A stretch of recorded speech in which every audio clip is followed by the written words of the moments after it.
WR Academy. In this video, we are discussing the example based on order of operation.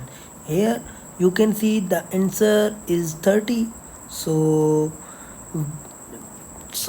first we solve this question by correct method and then see the answer is 30 or not. So first of all, we first simplify the bracket but inside the bracket value. So here 5 minus 2 is 3. Okay, and now we simplify the off condition first.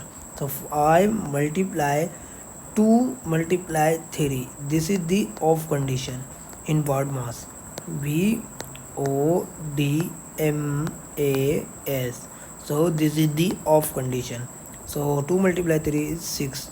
Now 5 multiply 6 is 30. So this is the right answer.